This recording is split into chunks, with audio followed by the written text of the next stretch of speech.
आओ मेरी तरफ, इमाम जलालुद्दीन सयूती की दुर्र मंसूर खोले, इसके अलावा भी दीगर कुतब में भी यह रवायत मौजूद है, बेशुमार कुतब में। हजरत उमर बिन खताब और हजरत उस्मान बिन अफान दोनों की तरफ से आई हैं मुख्तलिफ रवायत, इनके अपने अपने दौर में।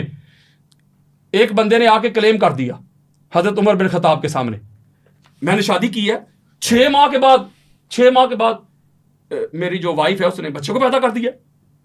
तो हजरत उमर बिन खताब ने कहा संसार कर दो इनको, 6 माह का बच्चा पैदा कर दिया, तो माजल्लाह ये तो पीछे से मामला होगा कोई, संसार। जब उसको संसार करने लगे ना, हाय आलमुन्नास अली इब्न अबी तालिब अलैहिस्सलाम, आपने उसको लेके जा रहे हैं, आप फरमाया किधर जा रहे हो जी, ये फैसला हो गया, 6 माह के बच्चे को उसने पैदा कर दिया है। तो हजरत उमर बिन खताब और दूसरी रिवायत में मेरे पास वक्त नहीं, वो भी पढ़ दूंगा, उस्मान बिन अफान दोनों की तरफ से आई हैं, उन्होंने कह दिया कि इनको संसार कर दो। तो आपने फरमाया 6 माह का बच्चा तो कुरान में है, अब कुरान में है, चलो भाई अब ये सुने। उन्होंने कहा कुरान कहता है, बड़ी खास बात देना, कुरान कहता है वह हम लोहू व फिसालहू सलासूना शहरन। कुरान ने कहा सूरह कहफ की आयत नंबर 15 है, उसके हमल और उसके दूध छुड़ाने की जो मुद्दत है, कुरान कहता है वो है 30 माह। कितने? 30 माह।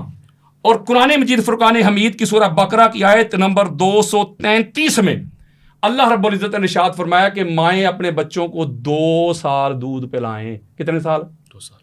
अब 30 माह से 2 साल यानी 24 माह माइनस करें तो पीछे कितने बचते हैं माह?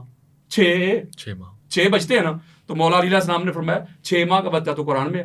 तो हजरत उमर बिन खताब ने कहा हाँ लौला अली लहलका उमर, अगर अली आप ना होते तो उमर हलाक हो जाता। बल्कि जो इमाम अहमद बिन हंबल ने उनकी रवायत जो बयान की है उसमें हजरत उमर ने कहा था मौला मैं अपने हर उस फैसले में तेरी पनाह मांगता हूं, मेरे जिस किए हुए फैसले में आलमुन्नास अली इब्न अबी तालिब ना हो।